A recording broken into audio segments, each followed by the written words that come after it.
Ma, tama ka nga pala. Tama lahat ng mga sinabi mo sa akin noon. Mga payo, mga pangaral na pinabaon mo ngayon. Na darating yung panahon na kailangan kong harapin yung mga pagsubok at hamon ng mag-isa, nang walang inaasahang tulong mula sa iba. Salubungin ang hampas ng alon at tatagan ng mga paa, at palaging ipaalala sa sarili ang salitang, kaya ko pa. Oo, kaya ko to. Gaya ng palaging sinasambit mo. Simula nung nasa sinapupunan pa lamang hanggang ako'y karga mo.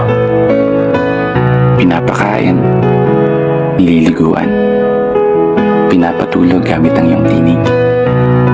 Paborito kong himig habang mga mata mo'y nakatitig.